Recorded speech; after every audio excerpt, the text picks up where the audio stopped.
Hi, we're Josh and Ariel Wamsley, owners of Green Valley Tree LLC, based in North Windham. We're proud to sponsor Connecticut East this week and to serve the communities of Windham and New London counties with our tree removal and plant healthcare services.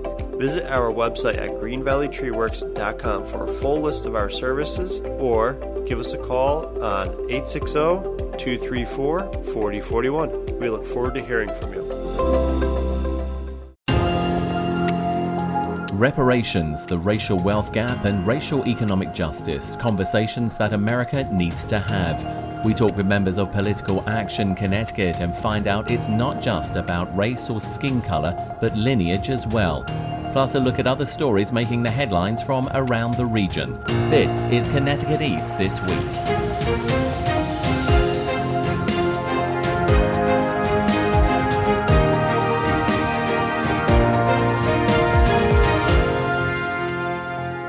Hello, I'm Brian Scott Smith. Racial disparities in America is just part of a wider conversation about race and racism in this country. The pandemic has shown how the black and brown communities in the US are being left behind once again when it comes to getting the COVID-19 vaccines. But of course, it's much more than that and goes way back to the times of slavery in the US.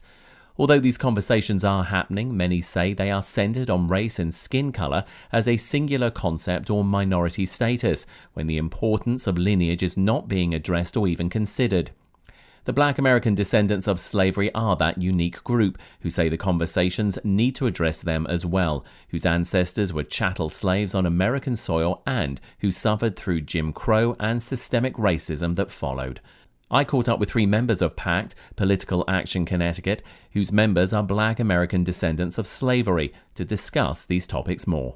Joining me on Connecticut East this week are three members of Political Action Connecticut. They are Shanice Austin, Tony Blount, and Jonathan Bryant. Thank you, all of you, for joining us on the podcast. Thank you for having us. Thank you for having us. Thank you. So, a very important topic, reparations and the racial wealth gap and racial economic justice for the African American community in America.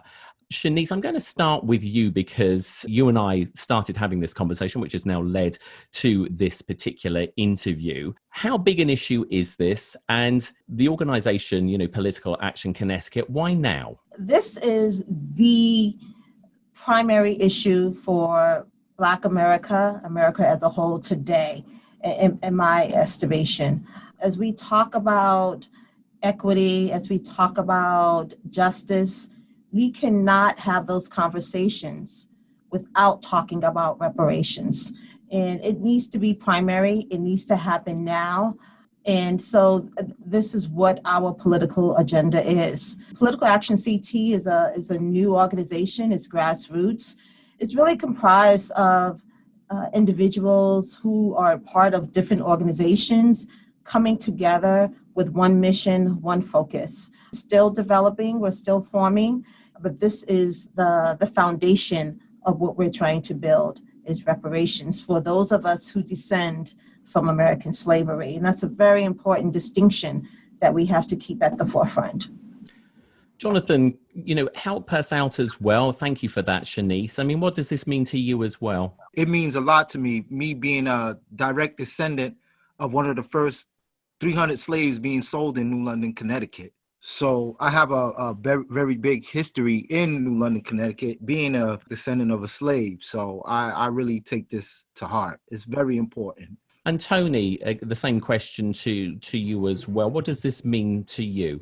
In terms of reparations, I think it is the ending of a battle that has been going on for, centuries. I think one of the biggest things I try to press on people is that I'm American. Like, I can go back in my history. One of my cousins, generations back, fought beside John Brown at Harper's Ferry, Osborne Perry Anderson, to help spark the Civil War. I've had family members that have fought in both world wars. I've had family members that fought in the Vietnam War, in Afghanistan. And I say all that to say very often we as Black people feel like outsiders. But I think we have to understand that this is a land that we built. We are the definition of America, yet we have not been repaid for that yet.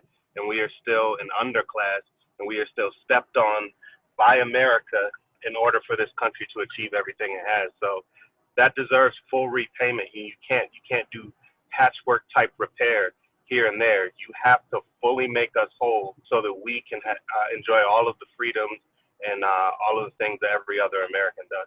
The other thing that's important to point out here, of course, apart from what all three of you have just said, is that for African Americans in this country, I mean, slavery started, back in 1619. If that wasn't bad enough, then also your own history has been erased, wiped out in many circumstances, which obviously has made this battle, even harder still. Yeah, I agree 100%. Getting such a big part of all of this is educating first our own people to understand who we are, what the real history is, because it's not taught in schools. It's not, America, we're still trying to get the federal government to admit, what happened in Tulsa, Oklahoma with Black Wall Street and the Tulsa riots. And there's so many other incidents like this that our own government won't even admit, let alone teaching this stuff in classes and educating people. So there's that, and then there's educating the rest of the general American public, because sometimes people don't understand when we say things like white privilege. It's not that I'm blaming white Americans, the people that are here now. What I'm saying is if you knew the history, you'd understand that you are only where you are because of the sacrifices made by our ancestors, and that should be taught. That's not just Black history, that's American history. Let's just pick up on the Tulsa thing a little bit more as well, because that is actually little known and seems to have come out in the last few years, and partly due to the fact that, one, obviously history was suppressed, but also my understanding was that a lot of the people living in that area were basically scared into never ever mentioning it. So of course that was another problem as well, is that they were being repressed even there, being told you can't even mention this thing. I mean, it just seems absolutely incredible to hear that story. I think that's the genius of oppression, is that Black people America is masterful at oppressing Black people's voices in whatever the movement is, whether it's the Black Panther Party speaking out.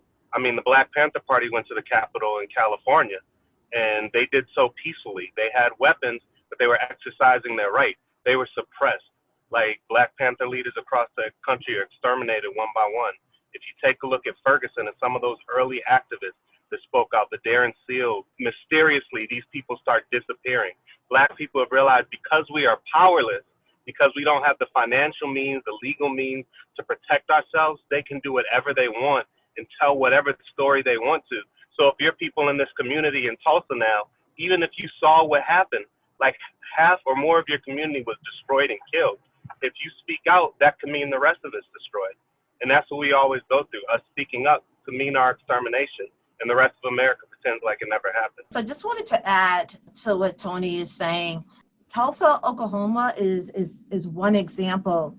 There are countless examples, both large and small, that has occurred across this country throughout our history here. One of the things that I'm reminded of when we think about when we had the insurrectionists storm the Capitol, the vision for me as a Black American was very similar to the stories that I've heard from my family about what has occurred and what occurred very, very often in their community. My people are from Pensacola, Florida. Before we participated in the Great Migration of coming north for new opportunities back in the 1920s. And our family, although we have not talked about it, our family left Pensacola under very much the same circumstances of a mob mentality, of suppressing, of violence. And it's often not talked about. We hear some of the stories like Tulsa, Oklahoma, and Rosewood in Florida, and other places, but it happened very much at a large scale as well as a small scale. And that's been throughout our history. And Jonathan, just turning to you, I mean, you said at the top of this conversation that you're a direct descendant from slavery in New London, and we forget that it happened everywhere across the US. Nowhere was free of this at all, was it? No, it wasn't. And I'm ashamed to say I just learned this maybe a few years ago, And not only am I a descendant of one of the first of 300 slaves being sold in New London, Connecticut, but also, which was premise, his son Job also fought in the Revolutionary War. So to piggyback off of what Tony was saying, that, you know, we are American, you know, I mean, that's deep to be, to fight in the you know, we fought in every single war this country ever had. You don't hardly hear about slavery in Connecticut. You know, it's not spoken of. Slavery in the North, period. So I just found it interesting that finding out my family history. How do people react to that when you've had those sort of discussions? I mean, you said that you were ashamed to say you'd only just found out about it, but was that because of the way that records have either not been kept or been destroyed? You know, the way that information has just been withheld? Myself, yeah, I think a lot of information was being withheld. But myself, I was lucky to be close to my grandmother, and she passed away when she was 95. So a lot of stories I did hear firsthand, but some stories she even refused to speak about, you know, like the farm she was on and how it got taken away from the family. A lot of untold stories. I'm still digging right now. And Tony, I want to turn back to you. When we talk about, you know, reparations, I mean, what are we talking about exactly here? Are we talking about land? Are we talking about money? What sort of things are we talking about? And do we have any idea of a figure? Because I'm guessing we're talking in the billions, if not more.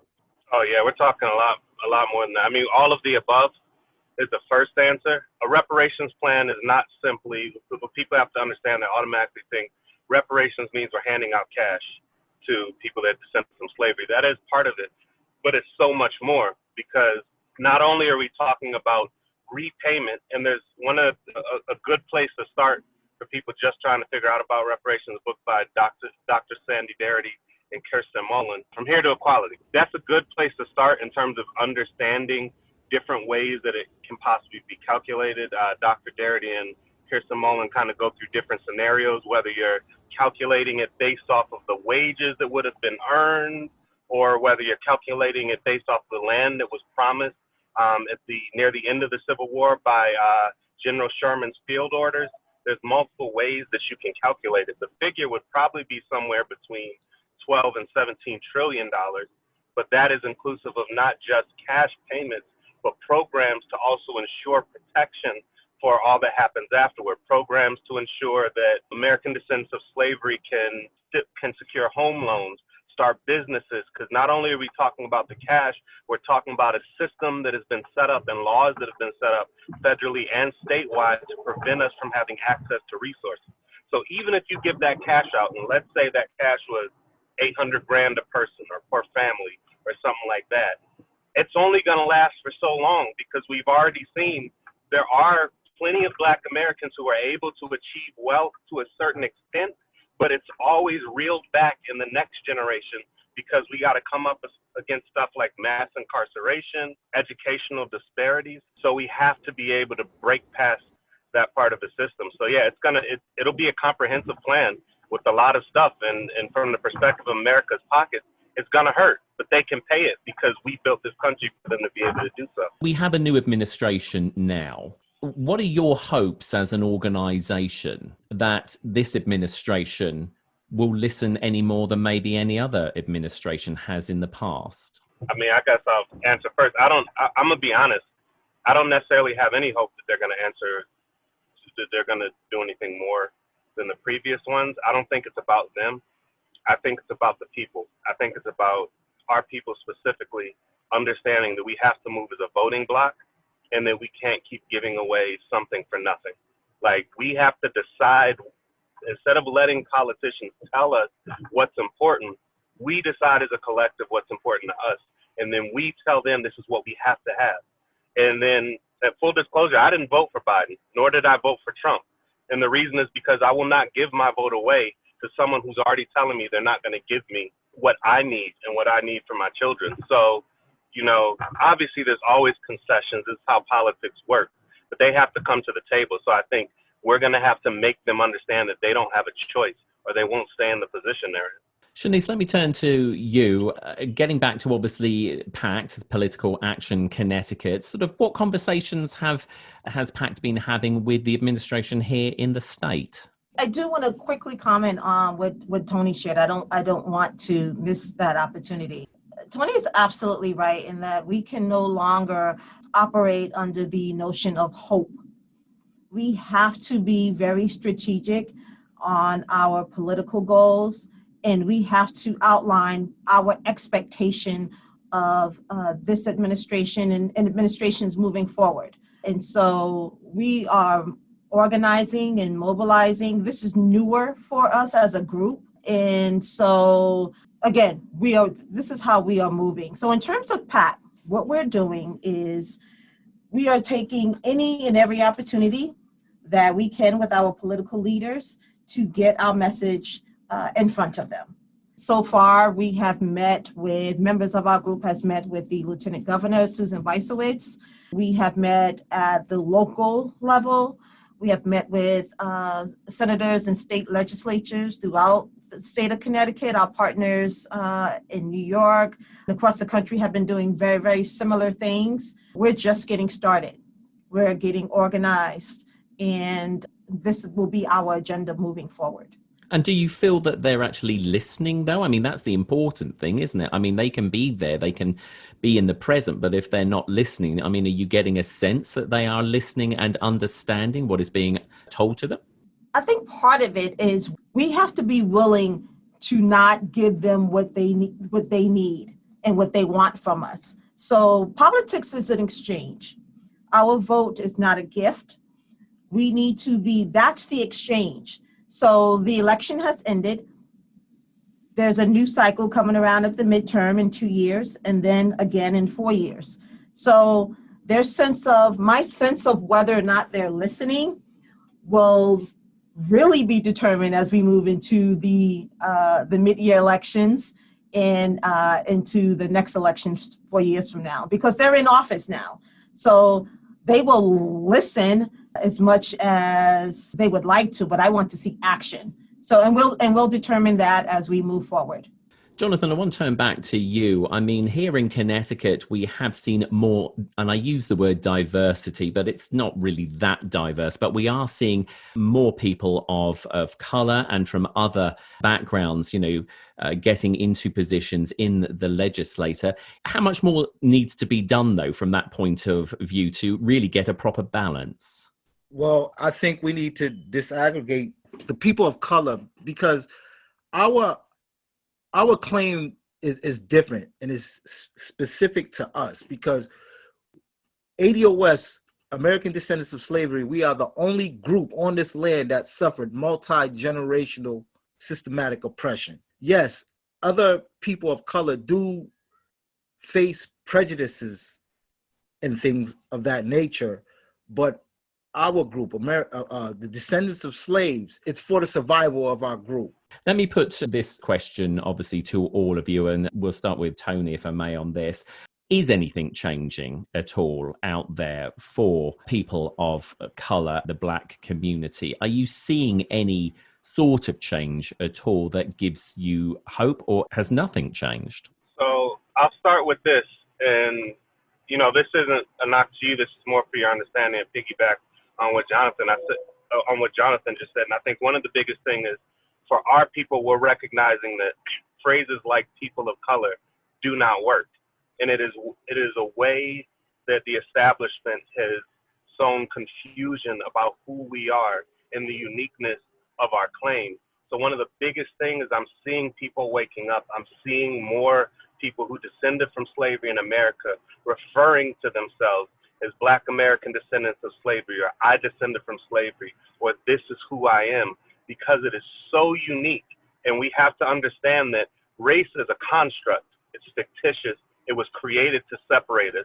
That does not exist in reality. You can't look at people and say, oh, this person's colorful. They're a person of color. Like, some of those people we refer to as people of color can come from Jamaica. Some of those people can come from the Middle East. Some of those people can come from India. We cannot tie ourselves together by the fact that there is a group of people that discriminates against us. What we tie together is lineage, and that is specific to each person. And so for our people, the pride that we have started to build is we have learned who we really are, and that it's okay. We've lost the connection to Africa, sure. However, the connection that we have is that we built this country here, that we endured chattel slavery for all of the years that we endured it, and that's specific to us. So like in any setting I'm in, whether it's an interview or whatever, I make that clarification that I am not a person of color. Like, I'm fine being called a black man, and I'm a black American descendant of slavery, but we gotta be specific. Yes, just to piggyback off of what Tony was saying. Yes, we cannot, lumping us together as people of color does us a big disservice. And usually, the outcome of it, usually the black descendants of slavery usually don't get our needs met by having us, all lumped together. As Tony was saying as well, our lineage is what binds us together, and our lineage is special. And Shanice, final thoughts from you. And so to elaborate further, I want to circle back to what you mentioned in terms of the number of people, and you used the term people of color, so I'll use that are now in political roles. That does not, having people of color or having Black people in positions does not equal tangibles, does not equal legislation. And those are the things that we are looking for moving forward. So to answer your question, having a person of color, having a Black man, a Black woman in a position does not satisfy what we're looking for. We're looking for very specific legislation and policy. I don't want us to miss the point of why are we having this conversation now? And all of this is centered on the racial wealth gap in America. And that's where I would love for us to move forward in this conversation. Well, Shanice Austin, Tony Blount, and Jonathan Bryant, thank you ever so much for your time so far. This is a conversation, as we all know, that has to be had. It is long overdue and will continue. And let's hope that we start to see some movement in the right direction. But in the meantime, I'm very grateful for the three of you coming onto the podcast today and sharing your views on this particular topic. Thank you. Appreciate it. Anytime. Thank you very much. Thank you for having us. Appreciate it. And PACT asks that we add that while they are focused on specifics for the American descendants of slavery, they do welcome allies in other groups and are always ready to support their specific agendas.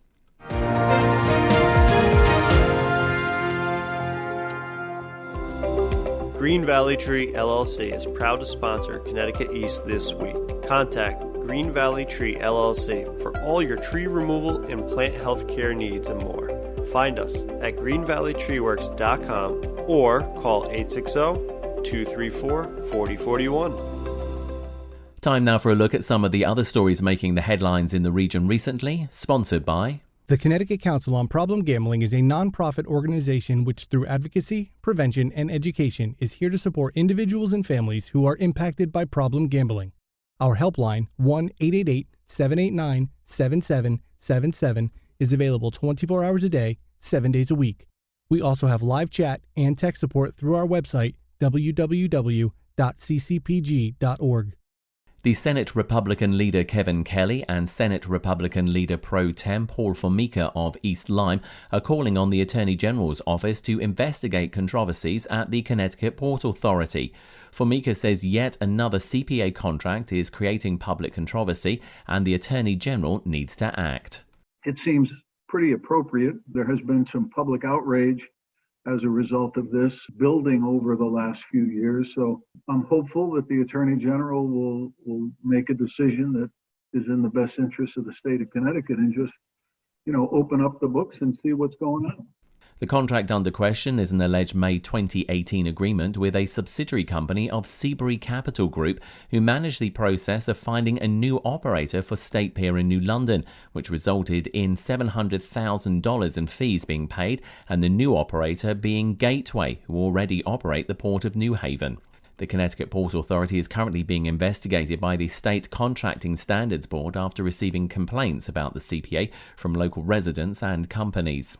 In the Connecticut Examiner this week, the state budget proposed by Governor Lamont calls for Connecticut to concede about $500 million of tax revenue, the majority from households earning more than $100,000 each year, in an effort to relieve the added burden of double taxation from as many as 110,000 tax filers in the state.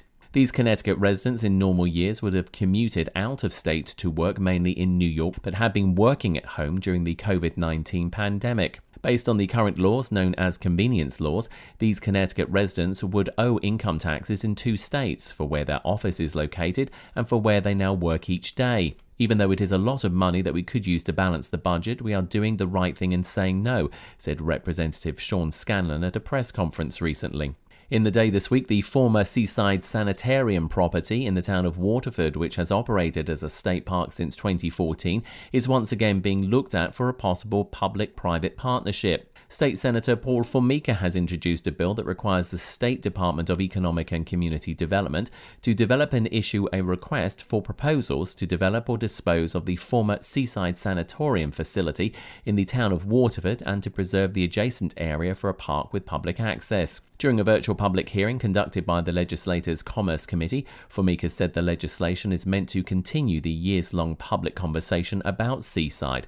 In written testimony, he said to walk the beautiful 30-plus acre property along Long Island Sound is to see the discouraging state of disrepair that has been allowed to happen these past 25 years of inaction under state control. Waterford's first selectman Rob Brule and Waterford State Representative Kathleen McCarthy testified in support of the bill. Both said they hoped for an affordable way to restore the sanitarium buildings for adaptive reuse while maintaining the surrounding state park area. In the Norwich Bulletin this week, utility poles, by their sheer numbers and convenient neighbourhood locations, have become de facto public bulletin boards where everything from lost pet notices to yard sale notifications are affixed. But attaching such missives to poles, usually with clothes snagging staples or nails, is a dangerous habit and could put linemen at risk for injuries or worse, according to local utility company officials. Eric McDermott of Norwich Public Utilities Electric Operations Integrity Manager said something as small as a tack jutting from a pole can cause a hole in a line worker's glove, boot or coat, putting them at risk of electrocution. They're working with high voltage and wearing specialized protective gear when even the tiniest pinhole can cause an issue with a layer of protection. The rubber gloves they wear are sent out and tested monthly because they're operating with a system of 13,000 volts. In the Middletown Press this week, the governor has nominated Robert W. Clark of Durham to fill a vacancy on the Connecticut Appellate Court. Clark has served as Governor Lamont's general counsel since his term began in January 2019, according to a press release. At the time, Clark gave up his position as a Superior Court judge to serve in his current role. And in the Chronicle this week, the cause and origins of a recent devastating fire that destroyed several buildings at the Hole in the Wall gang camp based in Ashford have not been determined, but are also not believed to be suspicious. The investigation into the massive fire at the camp, which was founded by the late actor Paul Newman and opened in 1988, is ongoing. Ashford Fire Marshal Richard Whitehouse, who was working with personnel from the State Fire Marshal's office, said he still had people to talk to, but there was no reason to believe the fire was suspicious. And in next week's Connecticut East this week, we're talking sports and internet betting. As the new legislative session discusses these and other important state issues, we get the lowdown on what these types of gambling could mean for the residents of Connecticut, from the positives to the negatives, and the revenue it could generate for the state as a whole.